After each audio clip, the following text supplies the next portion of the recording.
Ladies and gentlemen, the following segment of the podcast is presented exclusively by Hillsdale College. For over 175 years, four purposes have defined Hillsdale's mission: learning, character, faith, and freedom. Thank you for listening, and my sincere appreciation to our brothers and sisters at Hillsdale for their great sponsorship. He's here. He's here. Now, broadcasting from the underground command post, deep in the bowels of a hidden bunker, somewhere under the brick and steel of a nondescript building, we've once again made contact with our leader, Mark Levin. Hello, America. I'm Mark Levin. Our number, 877-381-3811, 877-381-3811. Welcome. Joe Biden continues his role as Benito Mussolini, pressing the case, I should say, of tyranny, war on freedom of speech, further exposing these phony platforms and the oligarchs who've made billions of dollars off of us, often without our permission, using our data, to the litigation that's been filed by President Trump. And you've heard many, many, many people throughout yesterday and today making that point. It's a good point, which is why we're glad we made it. So he is confronted by a reporter. He's going to a helicopter. I guess he's going back to Wilmington or whatever the hell he's doing. I have a thought, Mr. Producer. I wonder if he's going back to Wilmington constantly on the weekends because he's getting some kind of treatment. Now, I don't know that to be the case. Why don't they release his medical records? Why don't they release the medicines that he's taking? I mean, they talk about Trump's tax returns. Isn't it more important to know about Joe Biden's medical situation? Isn't it more important to know what prescription drugs he's taking? Why don't I start that push, Mr. Producer? What do you think of that? We want to know what prescription drugs Joe Biden's taking, and we want a release of all information relating to his mental faculties, including whether or not they've even taken tests. You know, I read up on these issues. For instance, you can do tests that will determine if somebody has this, I think it's called tau, growing in their brain. I think it's a protein that is effectively interfering with the synapses in the brain and so forth and so on. Why doesn't Joe Biden take that test? Because he'd probably fail it. And I don't say this to mock the man, by the way. I don't do that. There's too many people in this world that have dementia, Alzheimer's, and so forth and so on. No, my point is, he chose to run for president. The Democrat Party chose to nominate him. His whole family kept their mouths shut. His friends kept their mouths shut. His doctors kept their mouths shut. And the Praetorian Guard media protecting him. And he has every indication of having issues. And now he's president of the United States. Don't we have a right to know anything? I mean, they say, well, we need to know tax returns. Screw the tax returns. That doesn't tell us anything. I would like to know what prescription drugs Joe Biden's taking.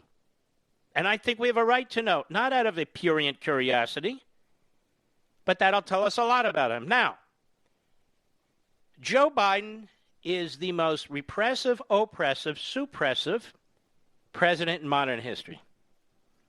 He's up there with Lyndon Johnson and Franklin Roosevelt and Woodrow Wilson. His abuse of civil liberties. There's not a single Democrat in any leadership position in America who's speaking out against this. Not one.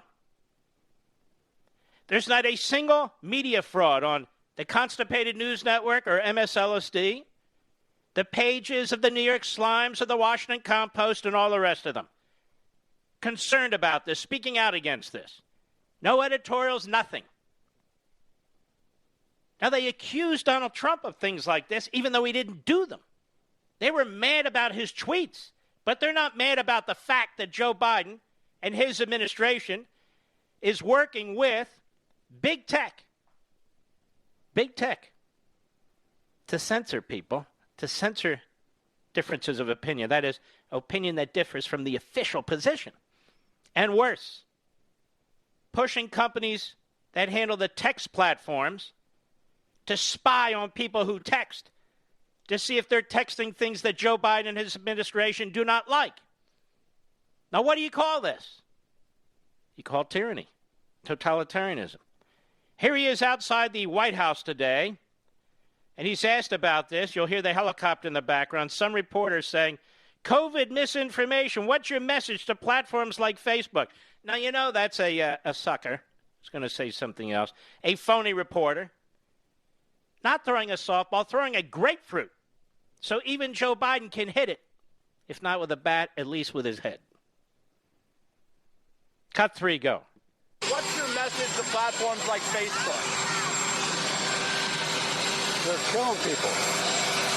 I mean, it really, look, the only pandemic we have is among the unvaccinated. And they're killing people. Okay, we don't have a pandemic anymore. We don't have a pandemic anymore among unvaccinated people. We don't have a pandemic among any people in this country. And no thanks to Joe Biden, quite frankly. But we would like to keep our free speech. We'd like to keep our civil liberties. But here's a problem with that.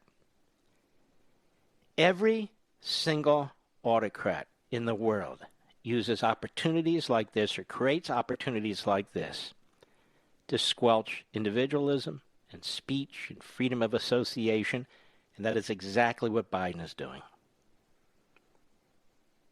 It's a health emergency. It's always a health emergency. You know, it's funny, I wrote about this in Liberty and Tyranny 12 and a half years ago.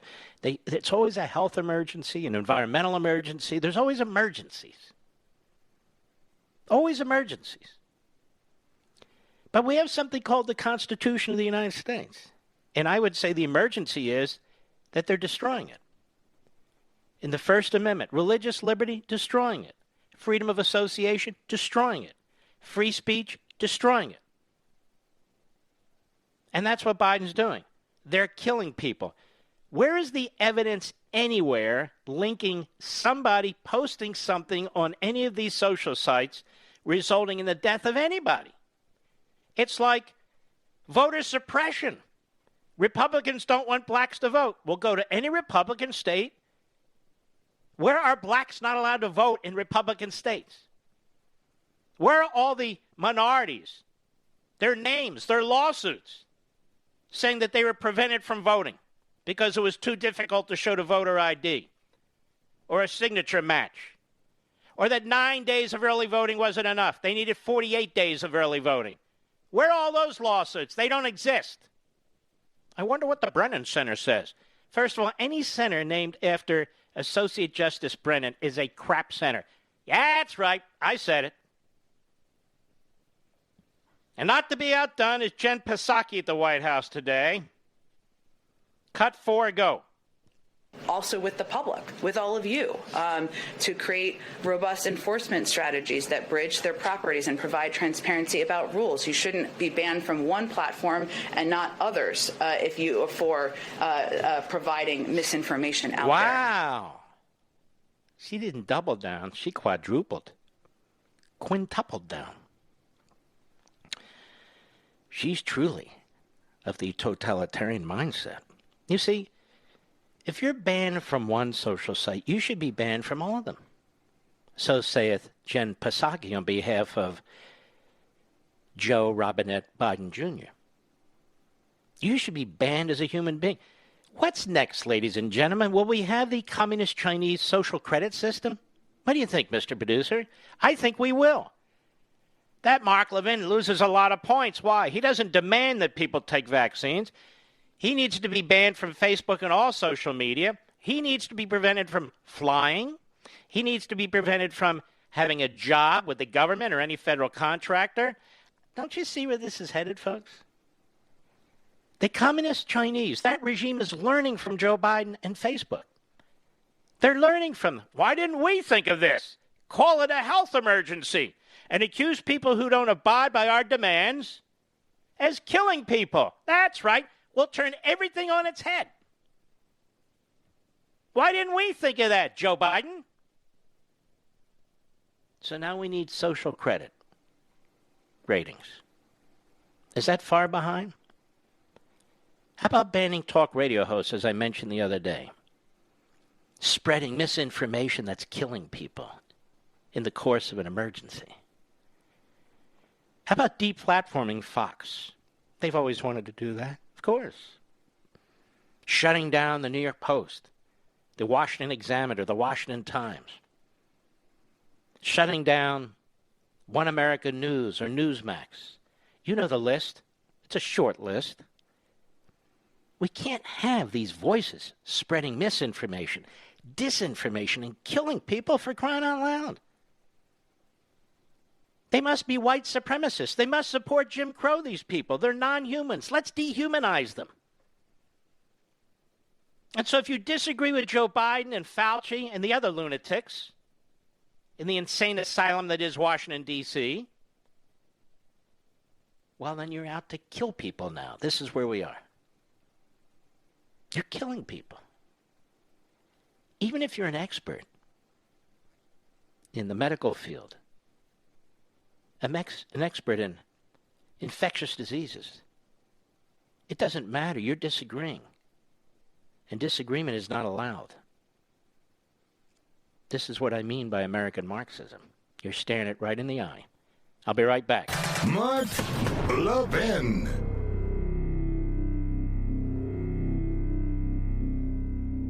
I know you love freedom. Now, how do I know that? Because you listen to my show. And my show and everything I do is about preserving freedom and the form of government that secures it for us. It's the same with Hillsdale College, one of the very best truly liberal arts colleges in the nation. Hillsdale's committed to pursuing truth and defending liberty. Hillsdale teaches students to defend freedom no matter what they major in. Hillsdale teaches them how to defend liberty. And they do that for you, too, through their free monthly digest of constitutional thought called Imprimis. 5.7 million Americans receive Imprimis for free every month. And you can subscribe for free at ləʻvɪn4hillsdale.com. No strings attached. Generous donors who want to preserve freedom for future generations make it possible for Hillsdale to send Imprimis to you free every month. Start receiving Imprimis to learn how to defend the freedom you love. Visit ləʻvɪn4hillsdale.com. That's L-E-V-I-N for Hillsdale.com.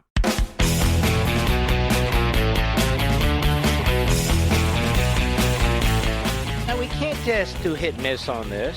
We got to keep digging. Because Psaki wasn't done. Cut 5, Mr. Producer. Go. Can you elaborate a little bit on the Facebook, the administration to Facebook, flagging of disinformation, and then there's also some reporting that we've had that Facebook maybe hasn't been as proactive as the White House would like it to be in response to some of the flagging. So the process of how the flagging works and then whether Facebook has been amenable to those requests. Sure. Well, I would say first it shouldn't come as any surprise that we're in regular touch with social media platforms. Yes, no. It comes as a huge surprise that you're in regular touch with social media trying to censor people who you say are killing people because they disagree with you. What kind of communist... Man, oh man, I almost got banned from radio for life, Mr. Producer. What kind of communist propaganda is this? They demonstrate it every damn day. Go ahead. Regular touch with all of you and your media outlets about areas where we have concern, information that might be useful, information that may or may not be interesting to your viewers. You all make decisions just like the social media platforms make decisions. Even now you're spinning now. You're spinning now. That's not what you're doing, giving information and telling people to make decisions. You're telling them that people should be censored, that misinformation/disinformation should not be allowed. It's not just you doing it. It's the sergeant of arms, or what do they call him? Yes, him. The Surgeon General. Now, see how they play games? It's like they play games on critical race. Oh, what, you don't want us to teach about slavery? Who said that? What does that have to do with critical race theory? You're not even teaching slavery under critical race theory. Go ahead. Sector company and different, but just as an example. So we're regularly making sure social media platforms are aware of the latest narratives dangerous to public health. You see, ladies and gentlemen, they are tracking those who provide opinions that they disagree with on social media. And let me tell you a little secret. They're not just tracking people with whom they disagree on the virus or vaccines. They are tracking people, period. That is what they are doing. Now, the question is, how does this manifest themselves? Are they picking up the phone and calling and saying, ban this doctor, ban that group, ban that other individual over there? What are they doing? Are they sending them blacklists, people who are supposed to be prevented from getting on social media or get a scarlet letter? If we had a serious Congress with oversight that wasn't controlled by the same party, then we get some answers with some oversight hearings. But again, the Democrat Party's all in on censorship. They're all in. Go ahead. We and many other Americans are seeing across all. Me and many other Americans? It's many other Americans and I. Not to correct her English, Mr. Producer. Go ahead. Social and traditional media. And we work to engage with them to better understand the enforcement of social media. Well, we work platforms. to engage with them in order to censor people. We want to engage with them to make sure their tax returns are proper. We want to engage with them to make sure they're not involved in activity that is counterproductive. We just want to engage. That's all. We're engaging with them. Not engaging with them. Government has enormous power, and in the hands of Biden and his lackeys and lapdogs, who are more than willing to use it, it has a tremendous amount of power. I wonder now, and I'm serious about this, if there was pressure from the Biden campaign and camp to ban Trump. Would that be so far-fetched, Mr. Producer? I wonder if Biden and the Democrat Party and his campaign, and even subsequent to his election, were pushing to ban Trump. And why would that be far-fetched? He's killing a lot of people, He led an insurrection. He doesn't agree with us on this, that, and the other. His misinformation is disinformation. They hate him more than anybody. I don't put any of this past them now, because they've showed us some ankle. The ankle of American Marxism. I'll be right back.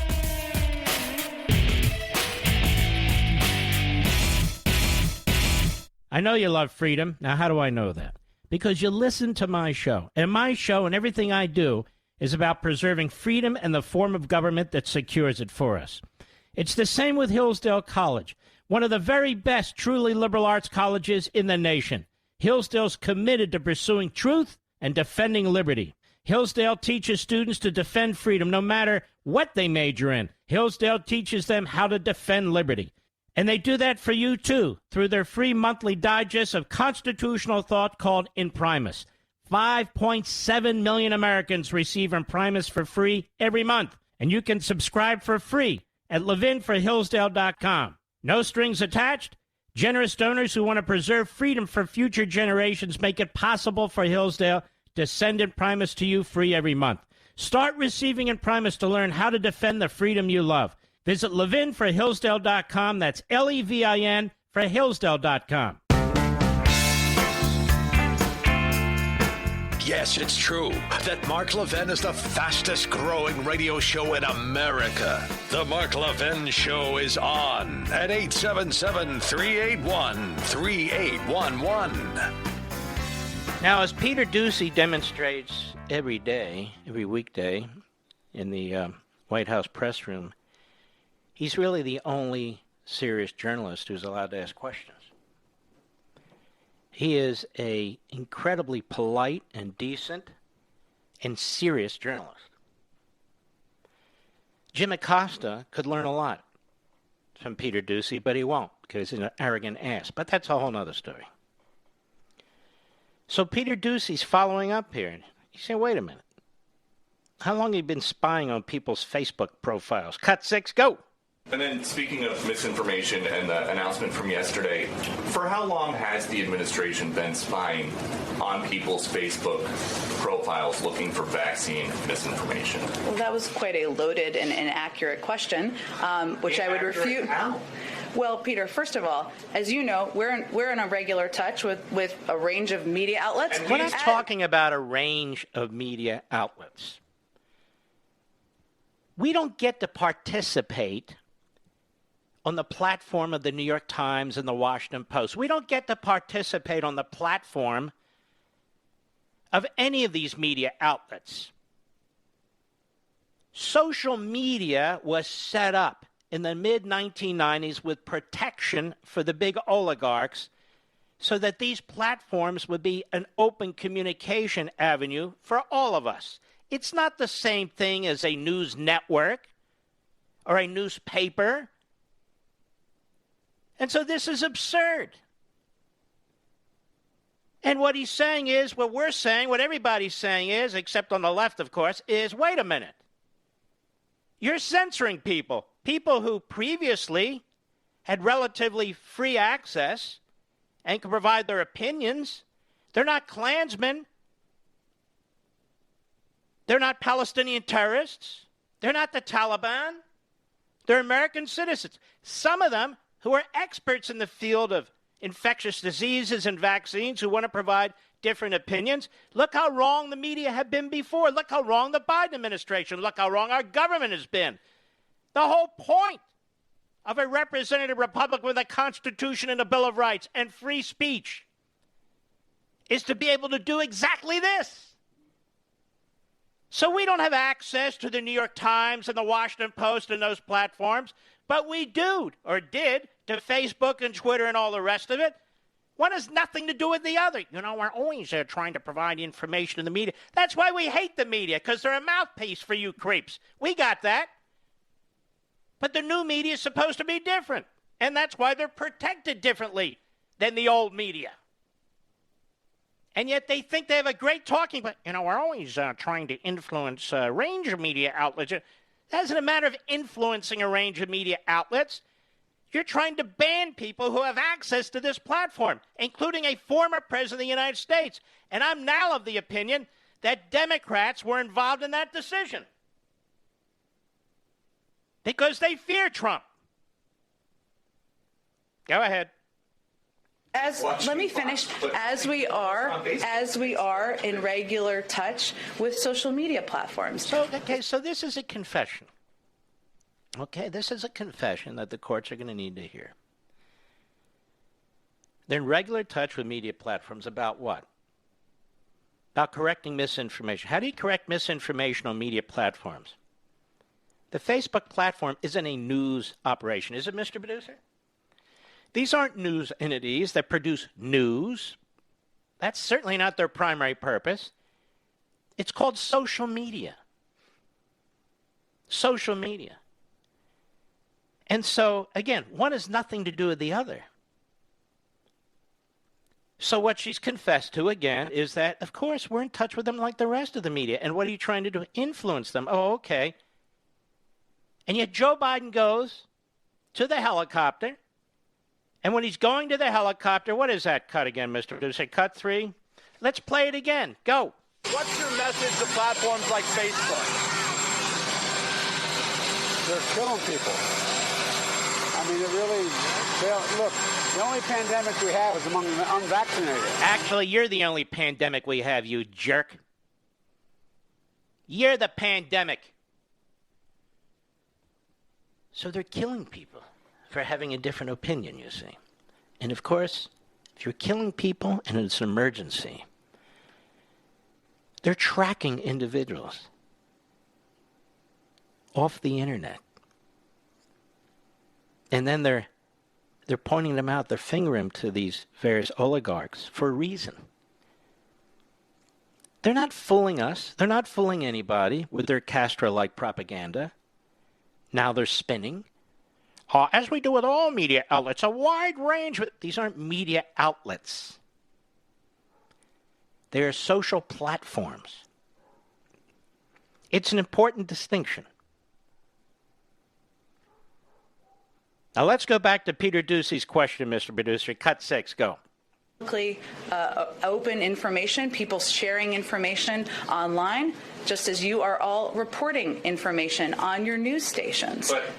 Okay, so these 12 people who you have on a list, 12 individuals, do they know that somebody at the Surgeon General's office is going through their profile? I'm happy to get you the citation of where that comes from. There's no secret list. I will tell you that these are people who are sharing information on public platforms on Facebook, information that is traveling, is inaccurate. Our biggest... I see. So, you see, ladies and gentlemen, this is fascinating. So they're tracking people, but they're not keeping a list of people. Now, that is an absurdity. If you're tracking people, you're tracking them for a reason, and you're keeping information on them. What do you mean you're not keeping a list of them? Of course you are. This administration is violating civil liberties. It is violating free speech. This administration is totalitarian in mindset and in actions. And you heard Biden. Well, they're killing people. Shut up, you idiot. Put your dentures back in your face. They're killing people. You're killing people, you jerk. With your attack on the cops, your refusal to secure the border. You're killing people. Look how they talk, these idiots. They're killing people. Can't even have a rational discussion. They're Jim Crow. They're racist. They don't want black people to vote. What kind of crap is this? What kind of throwback idiocy is this? Unbelievable. And notice how she cut him off. She wouldn't let him finish.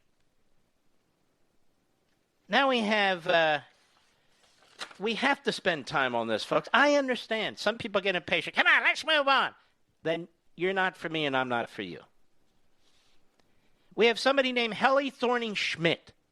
She's Facebook's oversight board member and former PM of Denmark. Whoa! What does this genius have to contribute to America? Cut 9, go. And what we're trying to find, of course, I think many of us who are engaging in this conversation, is that middle road. How do you moderate content? And how do you find that balance? Shut up, you idiot. I can't even understand what you're saying. Now there's Donnie Douche. Donnie Douche is back, ladies and gentlemen. A midget in size and brain power. May I say? I think I will. And Donnie Douche is on the Morning Joe with another Donnie. May I say that, Mr. Producer? By the name of the Morning Schmo. Now, there's a lot of people on TV who have very low IQs, but nobody's is lower than Joe Scarborough. I've told you many times. Joe used to be an actor. That movie Deliverance, tough movie to watch. There he was on the bridge playing the banjo. Playing the role of a child of incest. But of course we know Joe's not a child of incest, right? Just looks like one, may I say, with all due respect. And here's Donnie Douche, speaking of, on the Morning Schmo Show. Cut 10, go. Half the people in this country get their news from Facebook. I'm going to say it again. Half the people. Facebook, which a market capitalization is in the trillions. How dare Mark Zuckerberg and Sheryl Sandberg allow this continue to happen on their platform? See, this guy, same milk. Same milk. Same mindset. They bring this puke on TV. I don't know why. I don't know what this jerk has ever done. Well, he was a marketing expert. He's an idiot. He doesn't understand liberty and individualism and free speech and all the rest. He's a hack. He comes on there. They waste money on makeup and hairspray. The guy is a puke. Everybody, who's Donnie Douche? Who is this guy? I don't know, but he really does seem like a Donnie to me. Go ahead. Okay, that's a tiny fraction. And just say we are going to do an immediate task force and clean up our platform. This is on, they have blood on their hands. Here we go again. Now, folks, these people aren't inciting anybody, are they? No. You're killing people, says the half-wit nitwit who poses as a president of the United States. They have blood on their hands. Oh, they're not inciting anybody at all. They believe in Jim Crow and won't let black people vote. Well, that's not inciting anything, is it, ladies and gentlemen? No. Not in the least. These are very rational people, aren't they? Go ahead.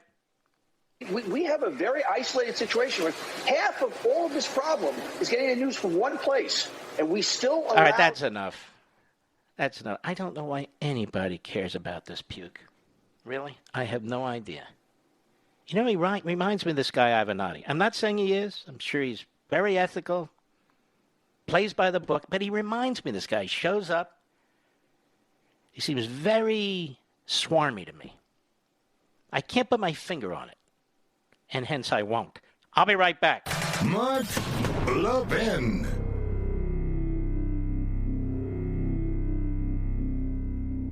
I know you love freedom. Now, how do I know that? Because you listen to my show. And my show and everything I do is about preserving freedom and the form of government that secures it for us. It's the same with Hillsdale College, one of the very best truly liberal arts colleges in the nation. Hillsdale's committed to pursuing truth and defending liberty. Hillsdale teaches students to defend freedom no matter what they major in. Hillsdale teaches them how to defend liberty. And they do that for you, too, through their free monthly digest of constitutional thought called Imprimis. 5.7 million Americans receive Imprimis for free every month. And you can subscribe for free at ləʻvɪn4hillsdale.com. No strings attached. Generous donors who want to preserve freedom for future generations make it possible for Hillsdale to send Imprimis to you free every month. Start receiving Imprimis to learn how to defend the freedom you love. Visit ləʻvɪn4hillsdale.com. That's L-E-V-I-N for Hillsdale.com.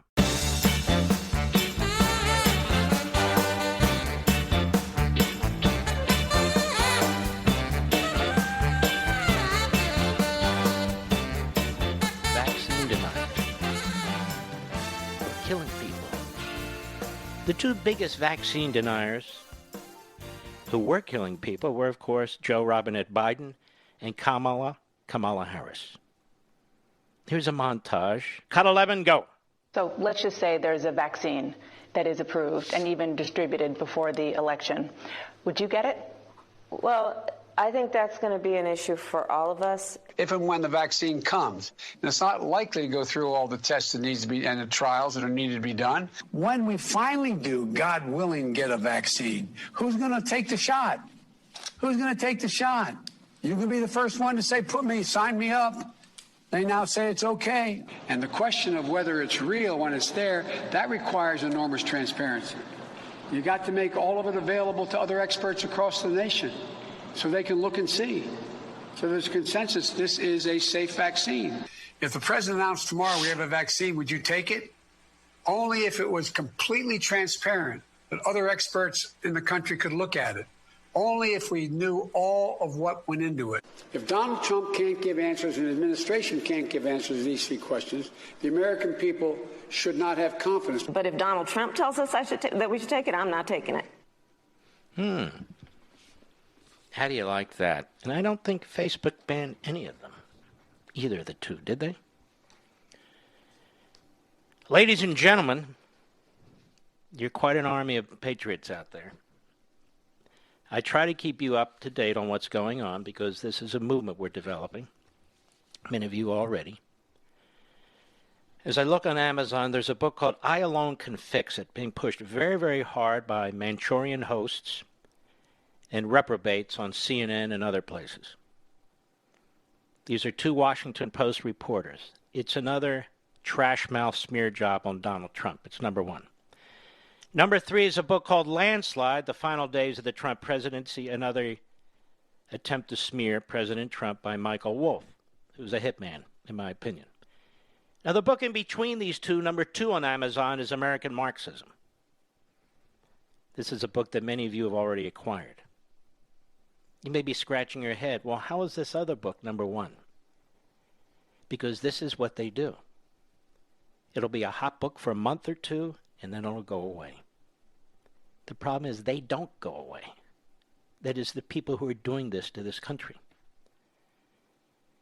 And so the overwhelming majority of you have posted and have commented that you appreciate the fact that this book was written, that it fuses with all the events that are swirling around us and so on. But then there are a handful, enough already, who just want to go by the numbers, paint by the numbers. And these are people who are not going to help save the country.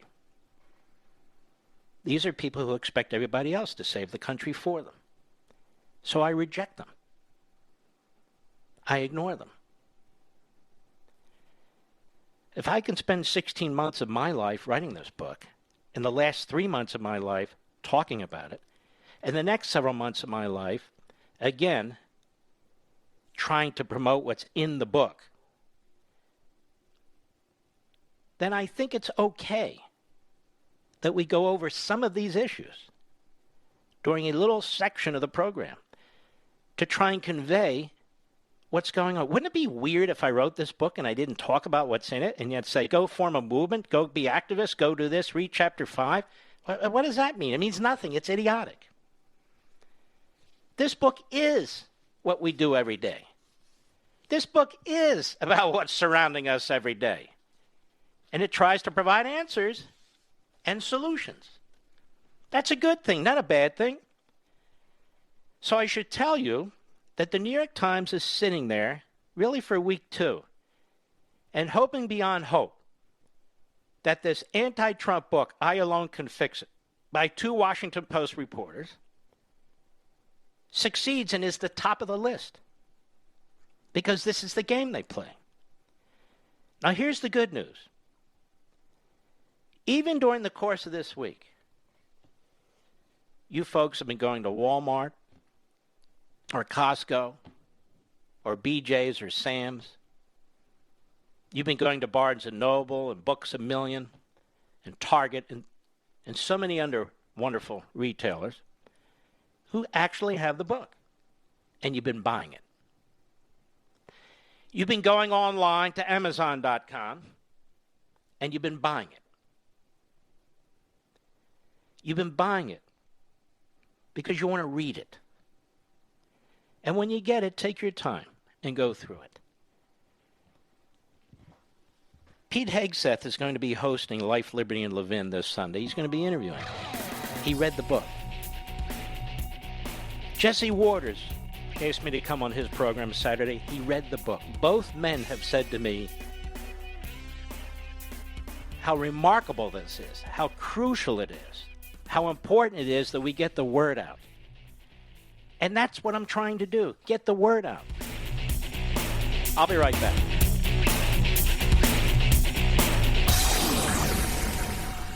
He's here. He's here. Now, broadcasting from the underground command post, deep in the bowels of a hidden bunker, somewhere under the brick and steel of a nondescript building, we've once again made contact with our leader, Mark Levin.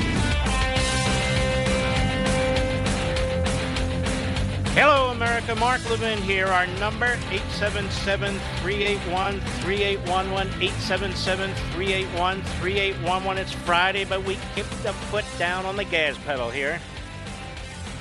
Pete Hegseth drove all the way from New Jersey to Virginia to host Life, Liberty, and Levin, where he interviewed me for American Marxism, and then drove all the way back, Mr. Producer, to do his 7 p.m. show. That is a great guy. Now, I decided that rather than get into some of the additional solutions in the book tonight, we can do more of that next week, and you can read them yourselves, those of you who have acquired the book. I want to talk about journalism. What is journalism? Propaganda, censorship, and subversion is what I call the title of Chapter 6. I want to remind you that Karl Marx was a journalist. First and foremost, that was his profession. And writing in Jacobin magazine, which is a socialist magazine, Stephen Sherman notes that Marx was a journalist more or less all of his adult life. He founded his own paper in 1848. His work for the New York Tribune, he wrote for the New York Tribune, came about because he'd met an American newspaper editor, Charles Dana, who would later go on to edit the New York Sun in Cologne in 1848. And in a few years later, Dana asked Marx to contribute articles to the New York Tribune on the situation in Germany. And he writes that I think that Marx and Engels viewed the Tribune as a way to publicize their views and to influence debate with a large number of readers. Now, in an interview with James Ledbetter, the editor of Dispatches for the New York Tribune, in a 2008 book of Marx's articles for the Tribune, Ledbetter explains that, quote, the basic Marx approach to his New York Tribune column was to take an event that was in the news, an election, an uprising, the Second Opium War, the outbreak of the American Civil War, and sift through it until he could boil it down to some fundamental questions of politics or economics. And then on those questions, he would make his judgment. In this sense, Marx's journalism, he says, does resemble some of the writing that is published today in journals of opinion. It's not hard to see a direct line between Marx's journalistic writing, listen, and the kind of tendacious writing on public affairs that characterized much political journalism, especially in Europe, in the 20th century. Thus, Marx's approach to journalism, as I say, says modern journalists do today. That is, he was unencumbered by a commitment to actual news reporting. Instead, his reporting would shape the news around his own opinions and ideology. Ledbetter, who went through all of Marx's columns and writings, said after 1848, Marx learned the power of counter-revolution and began to believe that existing systems of government and economy could not be overthrown until a relatively informed and organized proletariat could be mobilized to do so. As became clear with every passing year, he writes, in many nations such organization was decades away if it existed at all. So in other words, Marx understood the power of mass communication and the need to control it and shape it to frame events and opinions. The purpose was to propagandize, not inform. Ledbetter went on, reading through Marx's Tribune dispatches, you can't help but see an urgency and excitement, almost an impatience, in his portrayals of some insurrections and crises in Europe and India. At times he wrote as if this particular rise in corn prices or this little dust-up with authorities in Greece was going to be the spark that would ignite revolution. Or maybe it would be the death of George Floyd. Or maybe it would be a pandemic. You get the point? Ledbetter goes on. It's not as if one can fault Marx for feeling that way. After all, during the period crowned heads of Europe were toppling, and certainly at least liberal revolutions seemed likely in a number of settings. But there are times when his discipline of thought appears to leave him, and he's also prone to the tautology that revolution can only occur when the masses are ready. But we can't know for certain if the masses are ready until they create a revolution. Now, Ledbetter explains that Marx was indeed a revolutionary, advocating his ideology, material historicism, but he was first and foremost a journalist. He wrote, Marx today is taught as an economic theorist, as a political thinker, and to some degree as a historian and a philosopher. Each category is valid, each is also incomplete. The historical record at least suggests another category.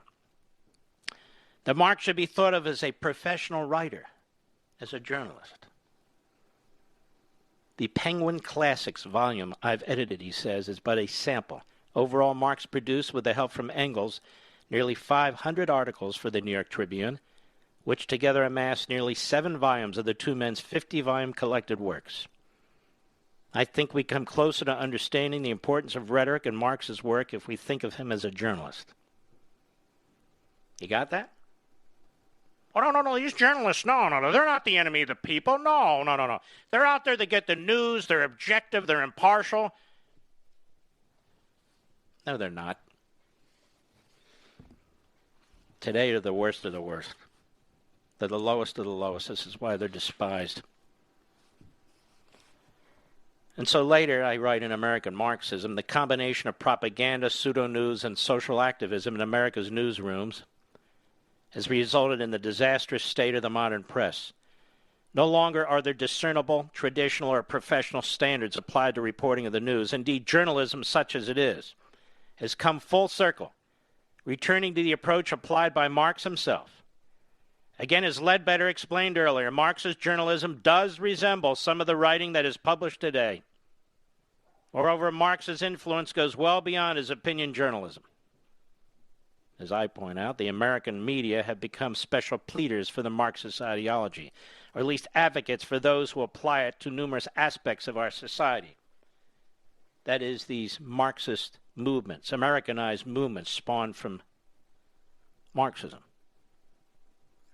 But the story doesn't end here. In fact, it gets worse.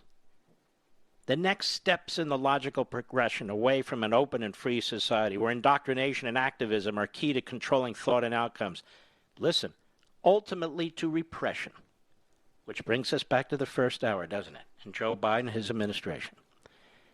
That is, the silencing of opposition on contrary voices in pursuit of ideological purity. And that involves targeting and canceling people who refuse to relent. That's pretty prescient, don't you think, Mr. Producer? I said the next step is the logical progression away from an open and free society where indoctrination and activism are key to controlling thought and outcomes, ultimately to repression.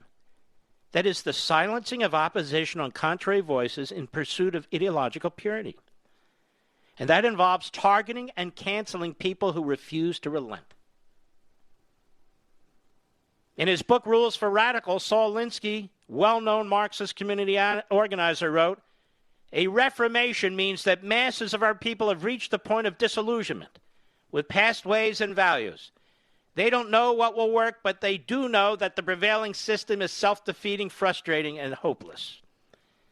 They don't act for change, but won't strongly oppose those who do. The time is then ripe for revolution." He said, remember, once you organize people around something as commonly agreed upon as pollution, then an organized people are on the move. From there, it's a short and natural step to political pollution, to Pentagon pollution, to revolution. The media have played a huge role in dispiriting the public and undermining American institutions, traditions. By Alinsky's measure, the revolution is now upon us. Among other things, his tactics must now be deployed, and they include picking the target, freezing it, personalizing it, and polarizing it. But Alinsky went on. He said, in conflict tactics, there are certain rules that the organizer should always regard as universalities. One is the opposition must be singled out as the target and frozen. He said, obviously, there's no point to tactics unless one is a target upon which to center the attacks. With this focus comes a polarization. And we have indicated before, all issues must be polarized if action is to follow. More Joe Biden and what's going on today and yesterday, polarizing. Jim Crow, they don't want black people to vote. You're killing people. You see, Joe Biden is an Alinskyite. You see, our journalists are following in the tradition of Marx. Everything I'm saying will be viewed as heretical, but it's not. I've got a history. I've got the facts. See, I've read what they've written. I've read what they said. You can do exactly the same thing. When you're sitting at home thinking, gee whiz, that sounds like X, that sounds like Y, it's because it is. And this gives you the substance and the support for these views that you know something is not right. Very important. That's 3 paragraphs from American Marxism. When I sat down with Pete Hegseth, before we began, he said, it's hard to know where to start with this book. There's so much in it. And yet there's so much that needs to be conveyed. Exactly what Sean Hannity said to me. Exactly what Jesse Waters said to me. By the way, if Jeremy Barr's listening out there, I've got a lot of friends at Fox, don't I, Mr. Producer? A lot of friends. Maybe you'll want to update your article. Jesse Barr, you'll remember, is the hitman. He used to write for the Hollywood Reporter. He's a pimple-faced, pervert-looking guy, but I've contended I don't believe he is a pervert. I never said he was. I'm just saying what he looks like. But I'm sure he's not. I'm certain he's not. This book, American Marxism. Now, the book that's number one on Amazon, it got to number one because they quote the Joint Chief of Staff, this mealy mouth Millie, as among other things, accusing Trump of being Hitler. Now, would you walk over broken glass to buy a book where the guy accused, or these two Washington Post reporters write something like that? What is the purpose of a book like this? What is the value of a book like this? Why would anyone promote a book like this? Follow the shiny object, right? Don't pay attention to what's going on in your schools and your border. Don't pay attention to what's about to happen to your economy, your ability to pay for food and the price of gasoline. Don't pay attention. No. Let's just do more Trump smearing.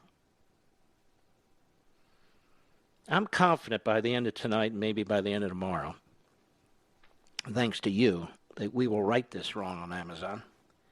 But even more than that, I believe this movement is growing. I pray to God it is. That there's so many things we can do, and I provide scores of ideas at the back of the book. And you probably have many ideas yourselves, even better. That's a good thing. And if I'm able to encourage a number of you to really look into your hearts and your souls and dig up the energy and make the time to participate in this pushback so we can claw our way out of the abyss, then my entire career and everything I do here is worth it. Because then I'll know that you are the Paul Reveres. That when we talk about the revolution, that when we talk about the Declaration and the Constitution, when we talk about the men and women who've given their lives, that it didn't fall on deaf ears. I have tremendous faith in you. I am blessed by you. Let's go ahead. Let's go ahead and fix what's been broken. I'll be right back. Mark Levin.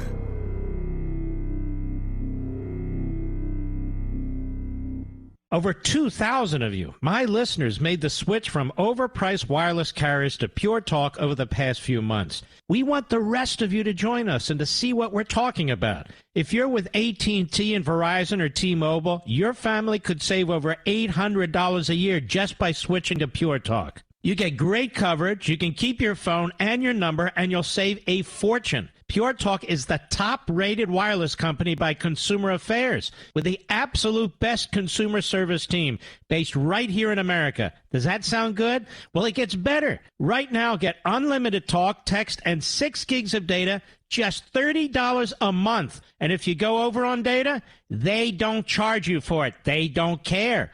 Go to puretalkusa.com and enter promo code Levin Podcast. Again, puretalkusa.com, promo code Levin, Levin Podcast. And when you do, you'll save 50% off your first month. That's puretalkusa.com, promo code Levin Podcast. Pure Talk USA, simply smarter wireless.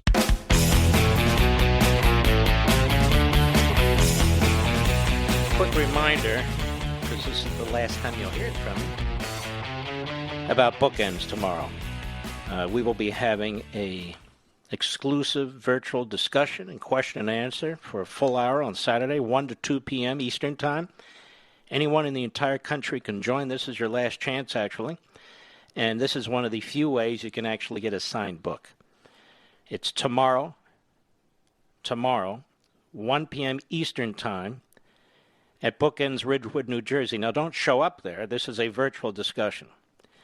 And you'll be able to purchase a ticket, and that will include one signed, book-plated copy of American Marxism and interest to the Zoom event, and I'm very excited about doing this, too. I think you'll have a blast, too. So how do you find out about this? How do you sign up? Because it's already evening time and getting to nighttime on the East Coast, and tomorrow is it. You go to bookends.com, book-ends.com, book-ends.com. book-ends.com. One more time, book-ends.com. It's the last time I'll mention it. So anywhere across the country you can participate in this. This is the new way, given what states and localities are up to and the difficulty it is to actually have a retail outlet anymore. But this is an independent bookstore. They've always been supportive of all the books and all the things I've done. We normally have a book signing there, but they're not able to. So if you want to participate, I will be there. book/ends.com on Zoom. book/ends.com. Again, when you get your ticket, that'll include one signed book-plated copy of American Marxism and entrance to the Zoom event. Now, they've done so well that I just signed a whole bunch more and shipped them off to them. But as I say, this is one of the few areas left. Another place that you can go to purchase a signed book if you like, but we won't have the 1 hour event, is our good friends at Premier, Dwayne and the guys over there. They do a fantastic job. And it's premiercollectibles.com/Marxism. premiercollectibles.com/Marxism. You'll get a signed copy, a certificate. They put it in a beautiful display box. That's premiercollectibles.com/Marxism. They're limited edition of the first edition. And when they're gone too.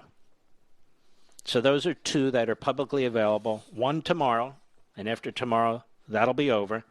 And over at Premier Collectibles, once they're gone, they're gone. You know, you might want to think about the holidays in the distant future, or birthdays, or what have you. My desire is just so you read the book. However you get it, signed, unsigned, that you take your time and go through it. And we will continue to do some of this next week, too. I am on scores and scores of wonderful affiliated radio programs with terrific hosts. I am on so many of the Fox programs with a few notable exceptions, but we do what we can do. We do what we can do. And so I'm trying to push the message out there. We can sure use your help, because it's more important that each one of you do it in your neighborhoods, with your colleagues, with your coworkers, at your school boards, in your communities. It's more important than me doing it. Because I feel it. The rising up of the great patriots in this country. I'll be right back.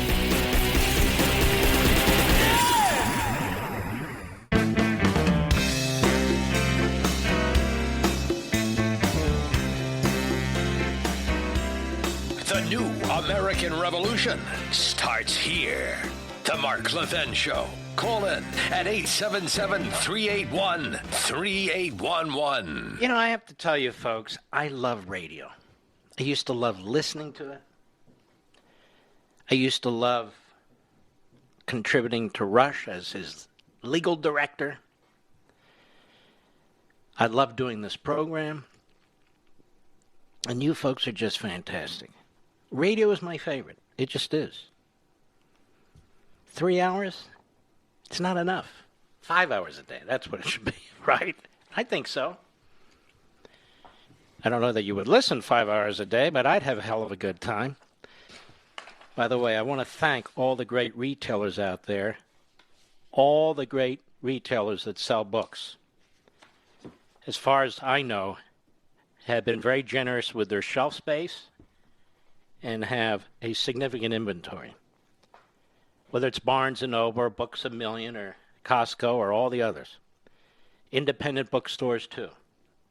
So it's available. We can't accuse anybody of hiding them or not providing them. There are hundreds of thousands of copies of the book. Now, have you noticed something, ladies and gentlemen? There's almost no reporting on this. So, we were huddling here and talking. What will the response of the left will be? The response of the left will be either to try and ignore it. Just don't say anything. Don't say anything. Or, let's trash the hell out of it. So far, it's the former. But they'll get to the latter. Not that it matters, by the way. Now, who's Michelle Lett? Or is it Letty? Michelle Letty. You probably heard this today, but you haven't heard my take on it. She's a member of the Fairfax County Parent-Teachers Association. And I've always warned you, and there are, of course, exceptions to the rule, that these PTAs, and in some places they call them PTOs, are the playthings of the teacher unions. Mostly they are devoured by the system, just like most school boards, even with Republicans on them. But she's also vice president of the Fairfax NAACP. Wow, quite the Renaissance woman. Excuse me. Quite the Renaissance birth person. Now, before a school board meeting this week, you can see the video, it's everywhere. She got very upset at the parents who were opposing critical race theory. And may I suggest, folks, that from now on you call it critical Marxist theory? Or at least have the word Marxist in there?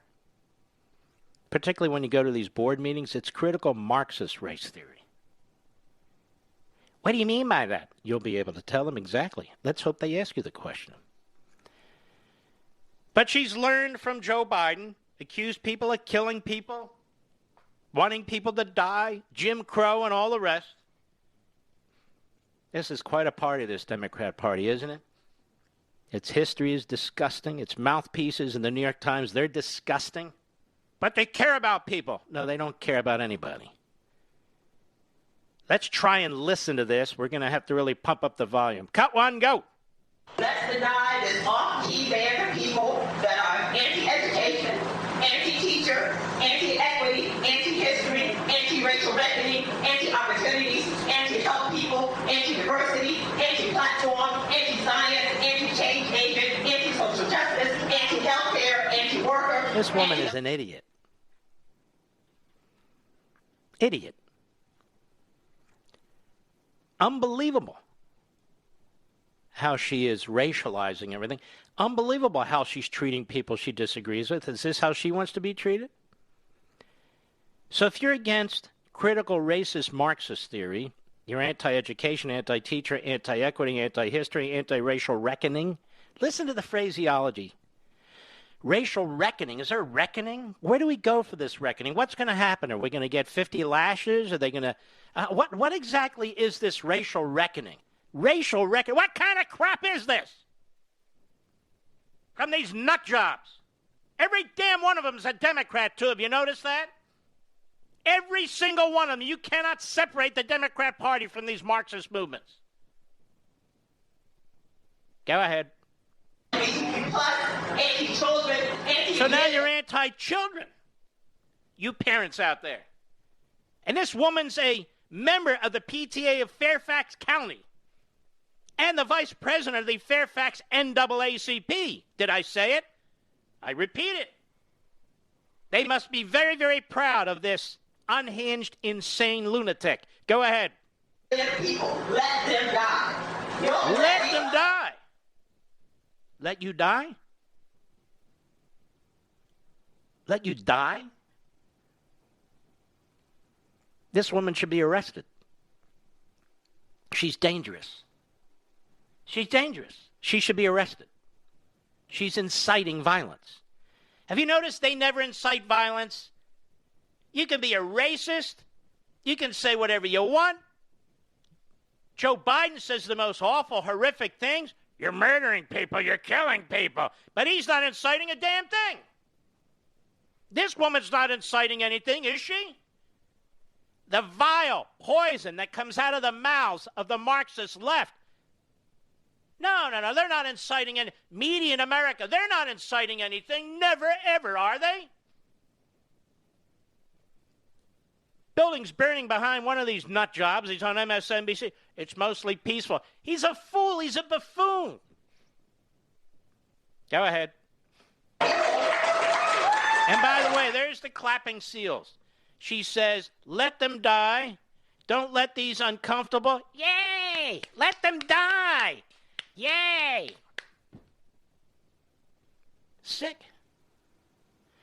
And you see the video. Most of these people, Mr. Producer, are white who are applauding. Have you noticed that? Yay, I hate myself. Yay, I hate my children and my grandchildren. Yay! Yay! Let people who disagree with me die. Yay! Yeah. Shut the hell up, you moron. Go ahead. Don't let these uncomfortable people deter us from our goal to march forward. And what is your goal, lady? What's your goal exactly? What's your blueprint? Tell us where we're headed with you and nobody. That's right, I said it, and nobody. Oh, she's a revolutionary. Now, you're a revolutionary. You're in Cuba fighting Marxism. You're a revolutionary. You're in Iran trying to overthrow an Islamo-Nazi regime. You're a revolutionary. You stand up in North Korea. You stand up against Xi in China. You stand up against Putin in Russia. You stand up against, Maduro in Venezuela. Wow, she's standing up in Fairfax County, Virginia. Let's march forward. March forward to what, you idiot? She's inciting an insurrection, by the way. Did you hear her words, Mr. Producer? Let them die, march forward? What did she mean by that? What did she mean by that? Oh, nobody cares. Not allowed to point these things out, I guess. But we will, we shall, and we always do. All right. Let me see if I can get this new computer to do what I need it to do without asking Mr. Producer for help. Just sing some show tunes silently. There we go. Whoa, it worked! My God, this whole system is working. I'm so excited now. I can actually print stuff. I can actually read stuff. It's unbelievable. All right, let's go. Let us go to... let's go to Brad, Thomasville, Pennsylvania, the great WSBA, our great affiliate there. Brad, go right ahead, please. Hey, Mark, how you doing? Well, thank you, sir. Hey, just want to touch base with you that your books are awesome. I got your new one, and I got 5 of them. Handing them out to my family and friends. Wow. And the word's getting out. Yeah. I actually got one of my close loved ones. I'm not going to mention who, but she used to vote Democratic, but she's starting to see the light now of what's actually happening. So wonderful. Yeah, the movement's going forward. So, but yeah, hey, yes, I wanted to just touch base with you on the Facebook. Do you think the government, the Democrats in particular, are using the Section 230 as to hold the social media hostage, basically? Kind of to hold them hostage, you mean the threat to taking away if they don't do what they want them to do? Is that your point? Yeah, like I guess to threaten to take away the 230 protection. Well, here's the thing. The Republicans already want to take it away. So I'm not sure that's the case. I think that they've thrown in with the party they think is going to be victorious by the end of all this struggling. I think major media have done the same thing. They've picked a side. They think it's the winning side, and they're going to support that side. Even if they raise their taxes, even if they regulate them, because they figure they'll survive it. They'll just raise prices, and they'll use the regulations to defeat competition. These are not capitalists. They are corporatists. That's what they are. You know, we used to talk about the robber barons during the industrial society period of our country, industrial society and so forth. These weren't robber barons. They created things that we even use today. We have robber barons in the government. They're the real robber barons. They steal from people. They steal their private property. If they were in the private sector and did this, they all have long prison sentences. But if you're elected to office, you can steal whatever you want from anyone you want, and you're called righteous. You're called for the people, which is kind of what Marxism is, right? Steals from everybody, decides who gets what. Wow, it's equity, equity. So stealing is equity, taking the labor from somebody else, whether it's intellectual or physical or both, that somebody applies. You have a limited life. You have a limited work career time. They steal from you 40% of your income means they're taking 40% of your labor, what you've done, and giving it to somebody else. And then they pride themselves on doing, look how righteous I am. I'm going to help the poor. And, of course, they never help the poor. The poor are stuck in failing schools, thanks to these people, in crime-ridden communities, thanks to these people. Anyway, I'm rambling. What did you say? So to answer your question, I don't think so. I think in the case of big tech, they've thrown in with the Democrats. They think that's where the future is, and they're all Democrats to begin with. This guy Zuckerberg washed $400 million through these various so-called nonprofit groups, almost all of it targeted to getting out the minority vote in specific precincts to defeat Trump. And so what should we do in that case? Well, they ought to file FEC complaints against him. They ought to file FTC complaints against him. They ought to file FOIA. They ought to do, there's so many things we can do, and I have it in the back of the book. So make sure you take a look at the back of the book, all right, my brother? Absolutely, yeah. All right. Now, let me see here. Don't hang up yet. I want to give you a signed copy of American Marxism. And it's a pleasure to hear from you. Take care of yourself. All right. I don't have time for another call, but we'll take one soon. I'll be right back. Mark Levin.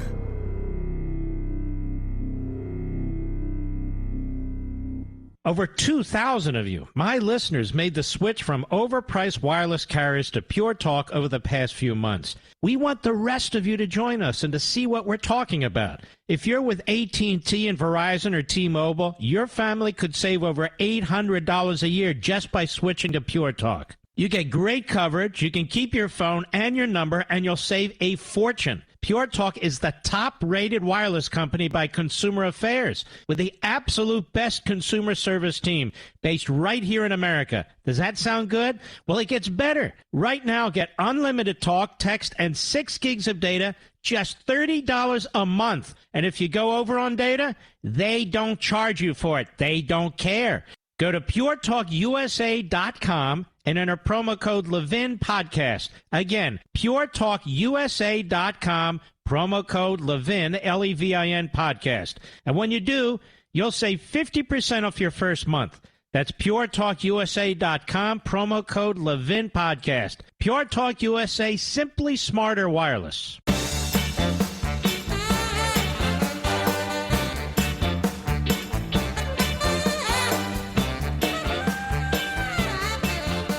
Lynn, Los Angeles, California, XM Satellite. Lynn, how are you? I'm doing great today, Mark. Before I start, I just want to send boundless gratitude to you for all you do. You are an incredible man. Wow, you're very sweet. I am a conservative Jewish person in Los Angeles.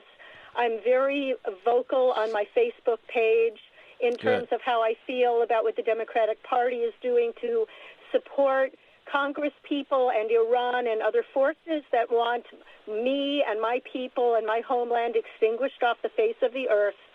And it has me feeling conflicted in a couple of ways. First of all, I wonder if I express being Jewish on social media, considering what's been going on lately in terms of anti-Semitic assaults on people, if I'm going to be, and others like me will be targeted at some point in the future. And then the other place I feel conflicted is I do attend temple, and knowing that when and if I donate to that temple, which I like to do, but the conflict is in knowing that many or most of those people are voting liberal. And well, let me answer the two questions before we run out of time. Number one, be proud of who you are. First and foremost, a patriotic American. If you're Jewish American, Italian American, Black American, be proud of that too. But in the end, you're a red-blooded American, and we are a diverse country, and we are a unified country, except for the fact that we have these Marxist movements in the Democrat Party that are trying to tear us to shreds. We have to fight to retain our unity and our love for one another. Just remember, skin color doesn't matter. We're all red-blooded Americans. That's how we're viewed all over the world. That's how our enemies view us. And that's how we need to view each other. That's number one. Number two, if most of the people in your temple are voting the wrong way, I'd find a new temple. That's the first point. Second point is I wouldn't subsidize that temple. There's so many causes that you can contribute to, so many worthwhile charities that you'll agree with and embrace, that I would give my money to them. So maybe you should pretend you're a liberal when you go to that temple and just say, I'm here and I expect to basically be a freebie. Do what they do to the rest of us. There are a few conservatives there that I have bonded with, but for the most part, I don't. Nah, get out of there. I got out of there. I got out of the whole reform movement. I can't take it anymore. It's not worth the grape juice and the sugar cookie. Trust me. But thank you very much, Lynn. I'll be right back.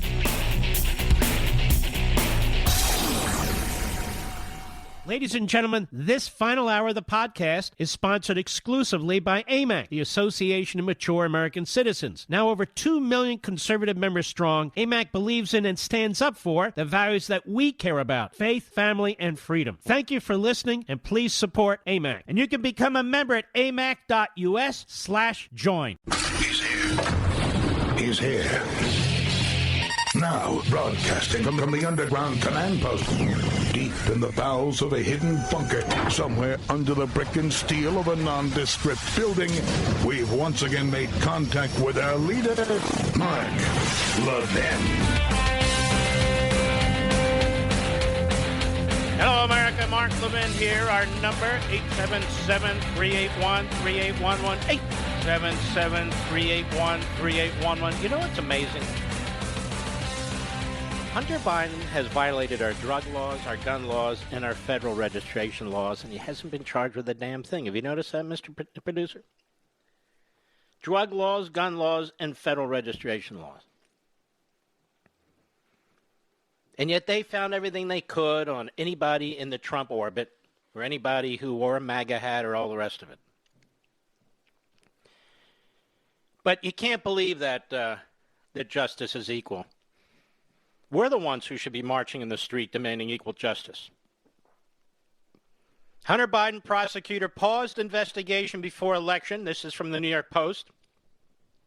Stephen Nelson and Emily Jacobs, that is their name, their top federal prosecutor in Delaware decided to pause a criminal investigation of Hunter Biden months before the 2020 election to prevent the public from learning about it, according to a report. So here we have big tech covering up for Hunter Biden. Here we have big media covering up for Hunter Biden because they threw in with big tech, censoring, literally censoring. Here we now have a federal prosecutor covering up for Hunter Biden.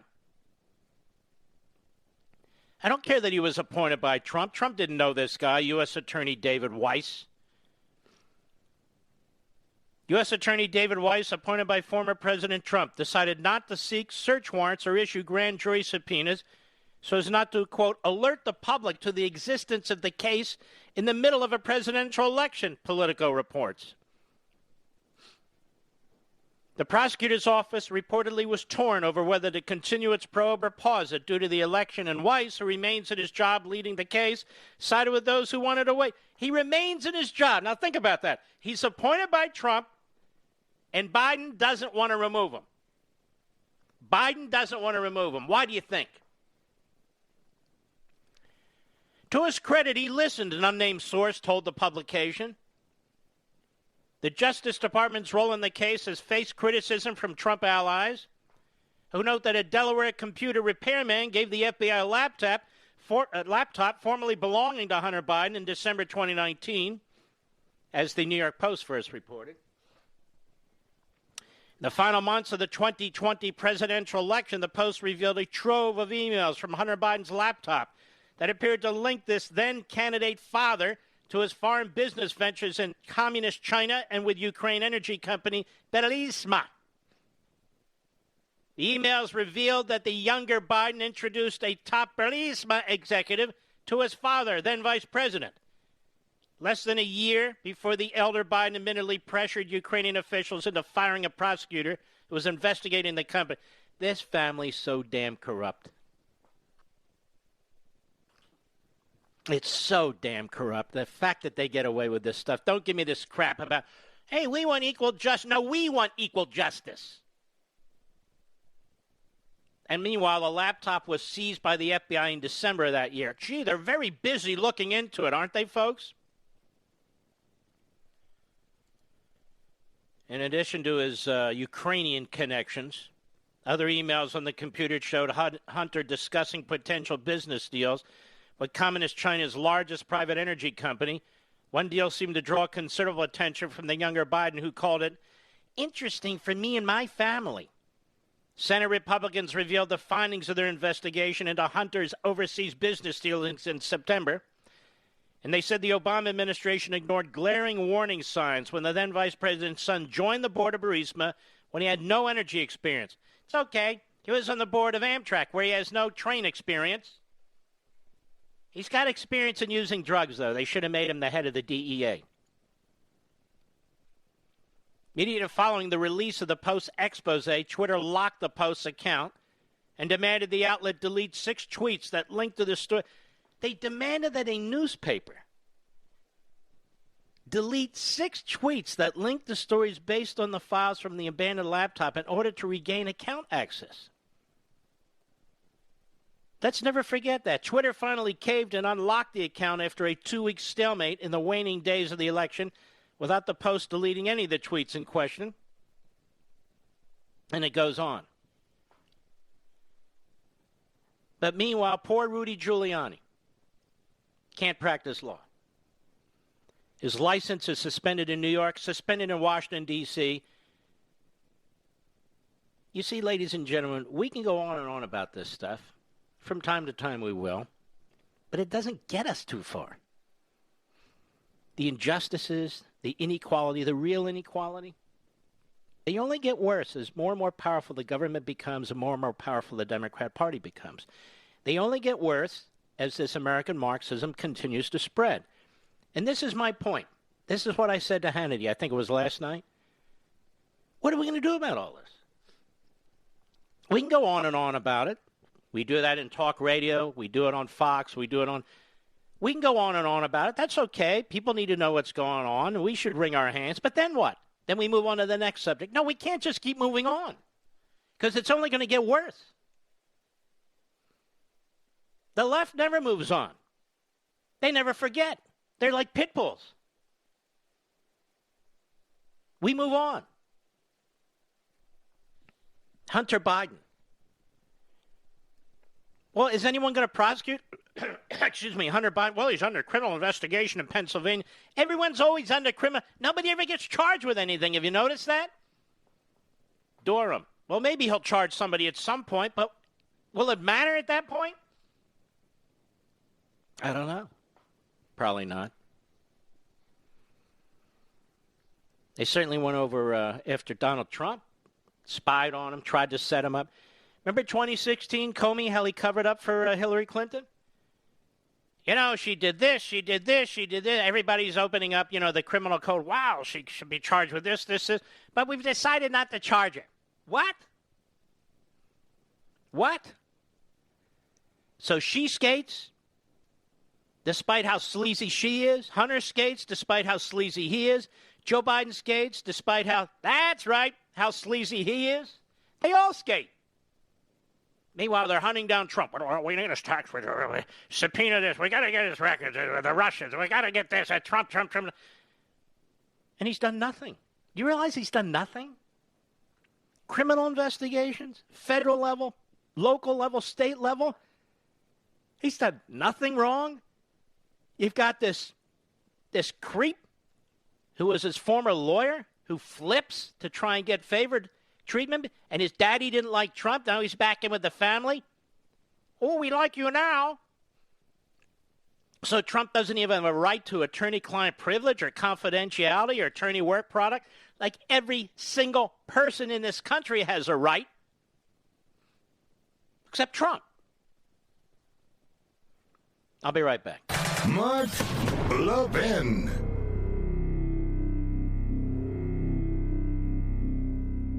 AMAC, the Association of Mature American Citizens, is one of the fastest growing organizations in America. Now over 2 million conservative members strong, and I'm one of them. AMAC believes in and stands up for the values that we constitutional conservatives care about. More than talk, AMAC fights. A full-time presence in Washington, AMAC pushes back against reckless spending, disasters like Medicare for All, and the expanding reach of the federal government. And beyond advocacy, joining AMAC gives you access to a wealth of benefits and discounts, including special member-only rates on car insurance, travel discounts, cell phone plans, and a hell of a lot more. And if that's not enough, you'll get AMAC's bi-monthly magazine, full of insightful articles on issues that matter to most of us, we conservatives. As I said, I'm an AMAC member, and you should be too. Join today at amac.us. That's AMAC.us. Stop supporting the liberal agenda that the other 50-plus organization has been pushing for. Join AMAC instead. AMAC.us.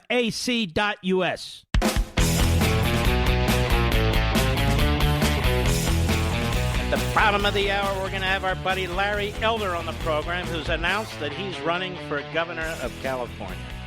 And Larry is terrific, so you won't want to miss that. And just a reminder, I will be on Jesse Waters' show on this Saturday night. I think that's tomorrow night by my calculation. I will be on Maria Bartiromo's show on Sunday morning.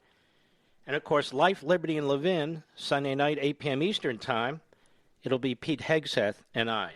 So we have a full weekend. I hope when you're shopping, you go to Costco or Barnes & Noble or whatever you do, you'll grab your copies of American Marxism. It is discounted everywhere. Everywhere. And that's an opportunity to acquire it. And also, of course, Amazon.com. If you're not much of a shopper and you want it brought to your home, it's so easy. Can't believe how fast this show is going. At least for me, you know. You know, we've talked a lot about this in the past, but I want to underscore this. The founder or co-founder of Wikipedia has a warning for all of you. The Daily Mail has reporting this. The rest of the media could give a damn. Nobody should trust Wikipedia, he says. Its co-founder warns. Larry Sanger says the site has been taken over by left-wing volunteers, quote-unquote, who write off sources that don't fit their agenda as fake news. They have utterly destroyed the truth about me on Wikipedia by their lies, by their cherry-picking, and all the rest. My children wouldn't recognize me on Wikipedia. It is a pig slop over there, and these volunteers are a bunch of boot kickers with their brown shirts. Did he say brown shirts? Should I say pink shirts? Either one, that's fine by me. Wikipedia can no longer be trusted as a source, unbiased information, since the online encyclopedia's left-leaning volunteers, they're not left-leaning, they're commies, cut out any news that doesn't fit their agenda, according to the site's co-founder. Larry Sanger, 53, co-founded Wikipedia in 2001 along with Jimmy Wales, said the crowdsourcing project has betrayed its original mission by reflecting the views of the establishment. He said he agreed with the assessment that teams of Democratic-leaning volunteers remove content that isn't to their liking, including information about scandals linked to President Joe Biden and, of course, his son, Hunter. When asked by Unheard.com if Wikipedia can be trusted, he replied, "You can trust it to give a reliably establishment point of view on pretty much everything." And that's an understatement, of course. Sager cited the entry on Joe Biden, which he says is sanitized version that doesn't include arguments from a GOP perspective. The Biden article, he said, if you look at it, has very little by way of the concerns that Republicans have had about him. So if you want to have anything remotely resembling the Republican point of view about Biden, you're not going to see it from that article. And there's a paragraph, and it's quite long article, so there should be at least a paragraph about the Ukraine scandal. Very little of that can be found in Wikipedia. Sanger said, what little can be found is extremely biased and reads like a defense counsel's brief, really. And that's all true. And let's see if there's anything else here. Of course, he's the founder, one of the founders, and he wants nothing to do with Wikipedia. I don't use Wikipedia. I don't use Wikipedia, neither should you. This is one of the things I preach in the last chapter. Find other sources. There's many other sources out there. There's other places to go. And, you know, you can still use, like, online encyclopedias, online dictionary. There's so many resources available to us. Why we subsidize through hits and through usage all these crap sites, it's got to stop. I mean, and this doesn't take a lot of work just to stop doing it. How about this one? Does this one get your attention? Disney. Walt Disney was a great patriot. He was a Christian man. He was close friends with Ronald Reagan. And Walt Disney would be disgusted by what's being done, by what he created and the use of his name. And Todd Starnes writing at Town Hall, Disney cancels Christmas. And it has. It has. Because it offends people. Disney World has canceled Christmas. Mickey's Very Merry Christmas Party, an extremely popular Yuletide tradition, is going to be rebranded. Instead, the Magic Kingdom will host a nighttime show. The new Don't Call It Christmas event is called Disney Very Merriest After Hours, a generic holiday-themed celebration. Whoever came up with that idea deserves a lump of coal in their Christmas stocking. Disney did not provide an explanation for the change, but in recent days, the woke Imagineers at the Magic Kingdom have made national headlines by culturally cleansing many popular rides. Among these so-called offensive rides that have been updated are Pirates of the Caribbean and Splash Mountain, a ride inspired by Song of the South. They also plan to update the Jungle Cruise over concerns about the depictions of natives. There was even controversy surrounding Prince Charming's life-saving kiss that awakened Snow White from her slumber. The Me Too crowd took issue with the unwelcome smooch. Kind of strange, isn't it, with all that weird sex stuff they're pushing, Mr. Producer? The unwelcome smooch is what offends them? In April, Disney announced it was adding inclusion as a key component of its customer service.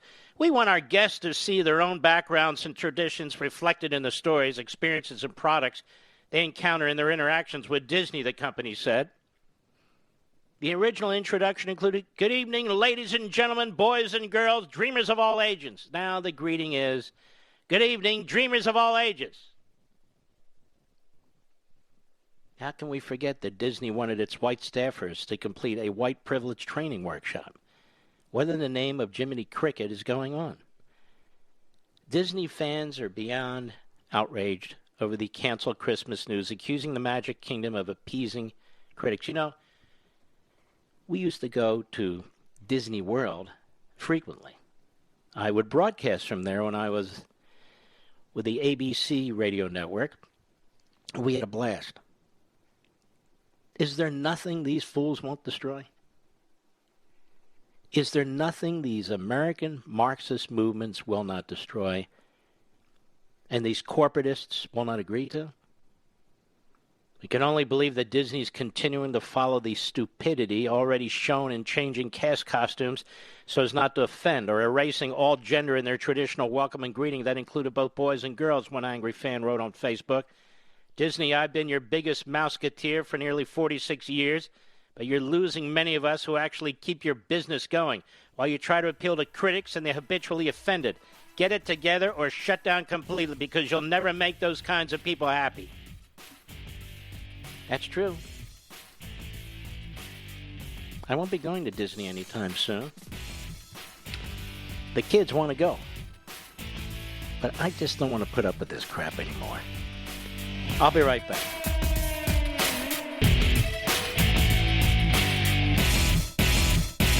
AMAC, the Association of Mature American Citizens, is one of the fastest-growing organizations in America, now over 2 million conservative members strong, and I'm one of them. AMAC believes in and stands up for the values that we constitutional conservatives care about. More than talk, AMAC fights. A full-time presence in Washington, AMAC pushes back against reckless spending, disasters like Medicare for All, and the expanding reach of the federal government. And beyond advocacy, joining AMAC gives you access to a wealth of benefits and discounts, including special member-only rates on car insurance, travel discounts, cell phone plans, and a hell of a lot more. And if that's not enough, you'll get AMAC's bi-monthly magazine, full of insightful articles on issues that matter to most of us, we conservatives. As I said, I'm an AMAC member, and you should be too. Join today at amac.us. That's AMAC.us. Stop supporting the liberal agenda that the other 50-plus organization has been pushing for. Join AMAC instead. AMAC.us.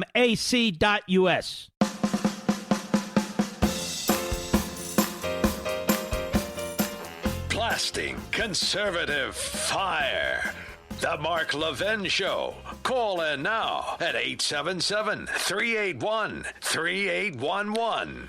You all know who Larry Elder is. He's a brilliant radio host. He is a patriot, and he's decided to run for governor of California. Larry, how are you, my friend?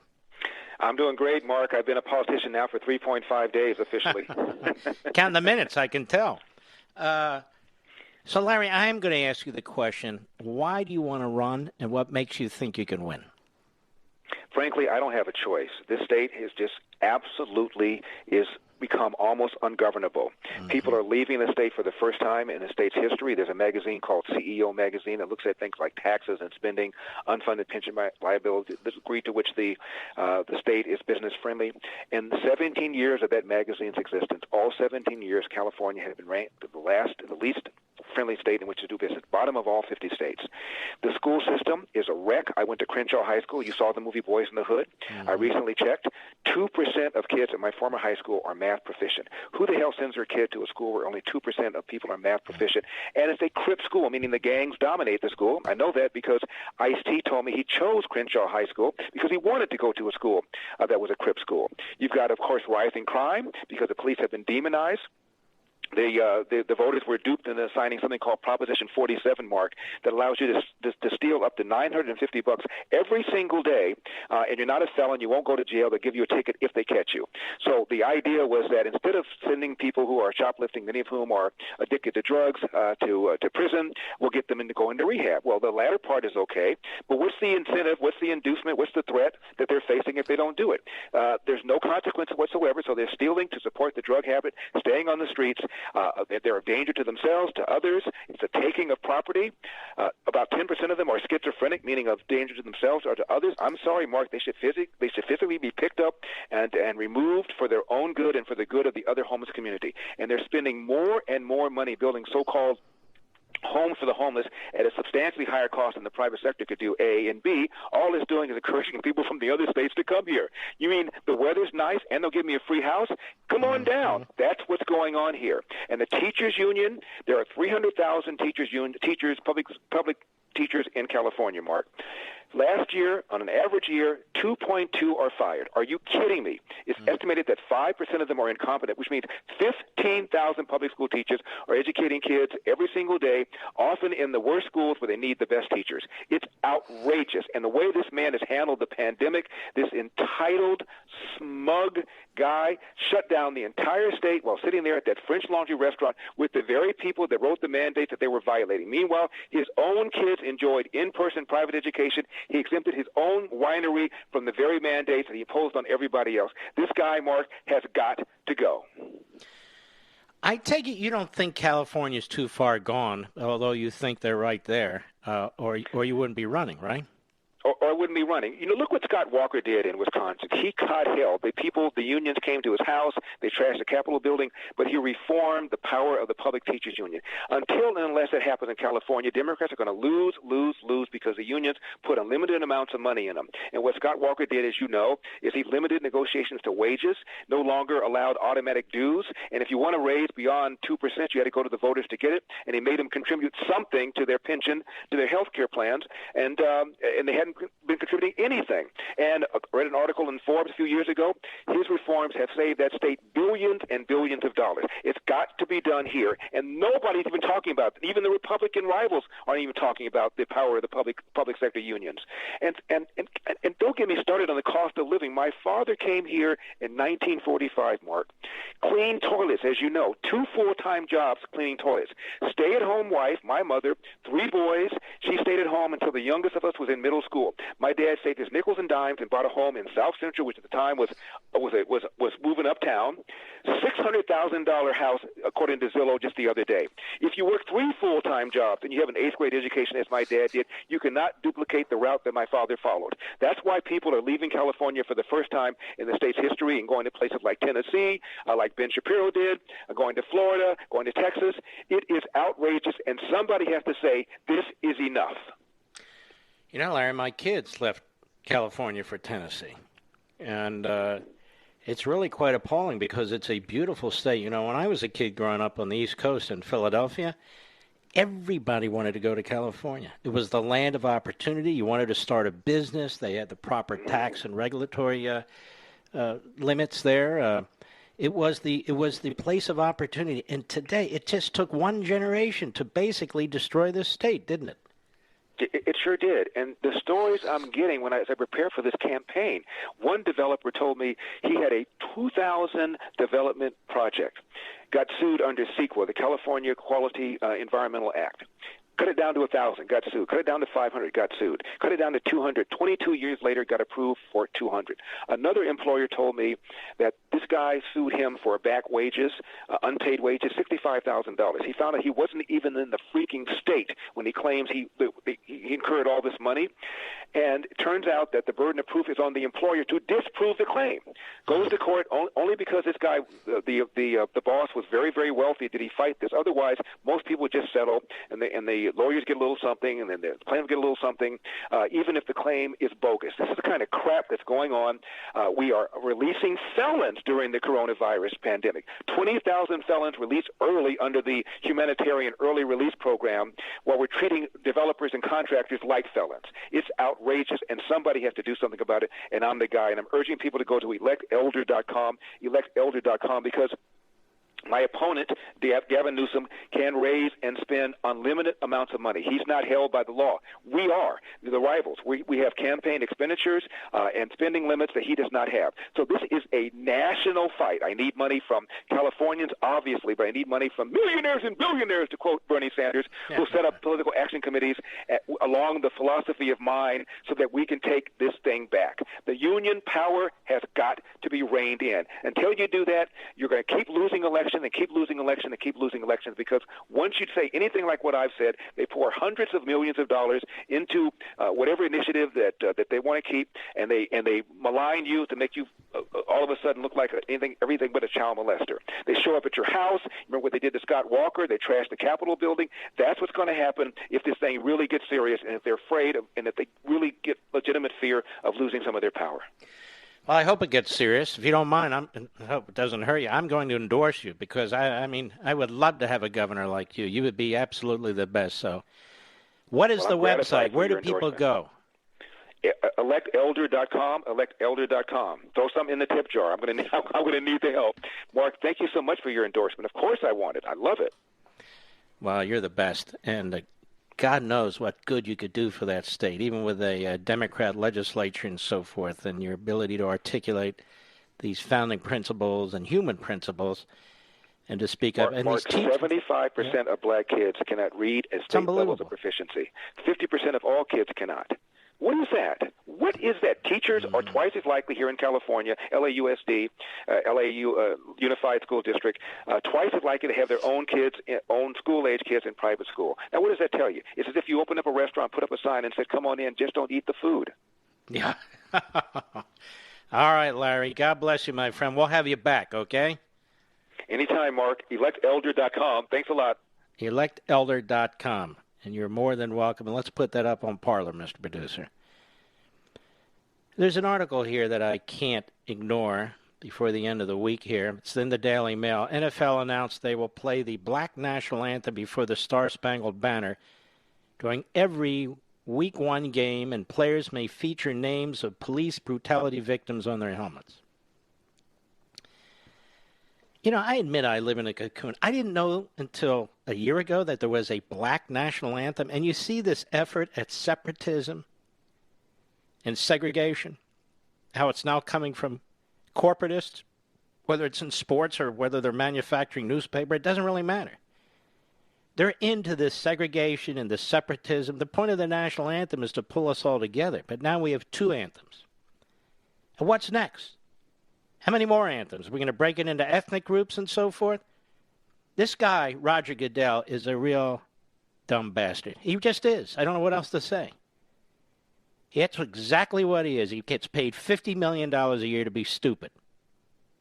Stupid. There's one national anthem. It's for blacks and whites and everybody else. It's the country's anthem.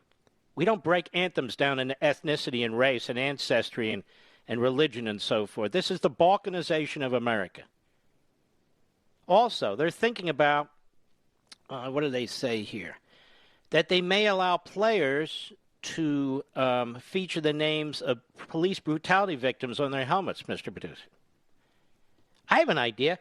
Why don't players put the names of football players who've been accused of brutality on their helmets? Could we do that, Mr. Producer? We could have the names of football players who are accused of rape, who are accused of beating their wives, who are accused of other types of crimes. Why don't we put their names on the helmets? I'd like to see that. What do you think, folks? I'll be right back. Mark Levin.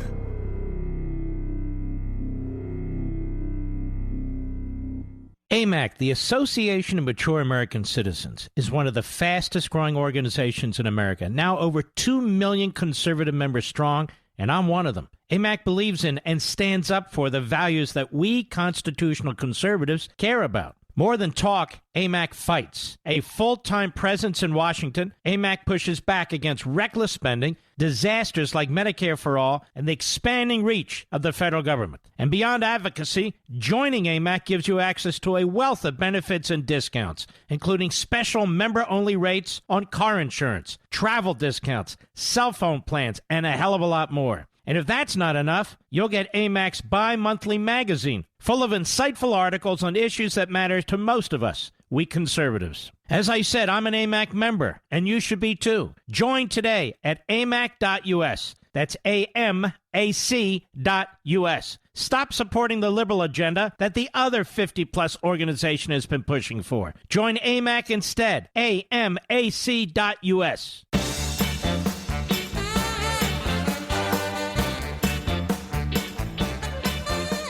Levinites, patriots, this is the weekend. Rise up, sweep into these stores, sweep into Amazon. Get your copy of American Marxism. Crush, push aside these anti-Trump books. Let us inform ourselves. Let us galvanize. The book is there for you. It's everywhere. It's surrounding you. We made this possible. We've already succeeded in many respects. So when you're going to Costco or you're going to Books A Million, you're going to Barnes & Noble, wherever you are this weekend, do it. Do it. Or go on Amazon.com. Let us crush the smearing, left-wing, anti-Trump books. Do it. And then read the book. Understand what's in it. Enjoy it. Be intrigued by it. Be motivated by it. We can do this. It's our country. It's invigorating. Be motivated. Be resolute. I feel it, don't you? Be proud. Be strong. Be prepared. This is the weekend when you are out and about. You can make a difference. It doesn't take much. Many of you go to Costco or Sam's or BJ's. Yep, many of you go to Walmart or any of these large sort of warehouse-type stores. We're there. American Marxism. We're there prominently. Go into your local bookstore. Go into Books A Million or Barnes & Noble. We're there prominently. Look on Amazon.com. Don't allow these two hacks from the Washington Post to sit there at number one because all the fanatics are going in there. They want to know that General Milley called Trump Hitler. Oh, let me buy that book. No, I don't think so. I'm counting on you. You're counting on me. We're counting on each other. Let's go to Jacques. Los Angeles, California, 870 The Answer, the great KRLA. Jacques, how are you, sir? We have 1 minute. Pretty good. How you doing, Mark? All right, Jacques. Go ahead. I was just listening to your show regarding the NFL and playing the Black National Anthem before the National Anthem. I never even knew that there was a Black National Anthem, and I'm 60 years old. So that's and you're a black gentleman, correct? And I disagree with about 90% of things you say, but I think we agree on this one. That's ridiculous because you would end up having to play everybody's national anthem, like Hispanics, Latinos, and Canadians that play in the NFL. It doesn't make sense to me. Yeah, the Canadian, you're probably right. We've entered the world of insanity, don't you think, Jacques? We can agree on that. Los Angeles, I'm 60 years old, but that's overreaching. All right, my man, don't hang up. I want to send you a copy of American Marxism so you agree with me 90%. Don't hang up. Ladies and gentlemen, every Friday, you patriots, in your honor,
week is officially over. The weekend begins now. Watch me. I'm all over Fox this weekend. We're trying to lead the charge here. 8 p.m. Eastern Time, Life, Liberty, and Levin. I know you're going to love it. We salute our armed forces, police officers, firefighters, and emergency personnel. Good night, Spritey and Griffey. Good night, Pepsi and Smokey. Good night, Zelda, Gigi, and Barney. My little Barney. Folks, let's do this, baby. This is the weekend. Get your copies. If you have one, get some for family members. Let's go. Let's go. Time is running out. Good night, Dad. Good night, Mom. Good night, Leo. And God bless each and every one of you.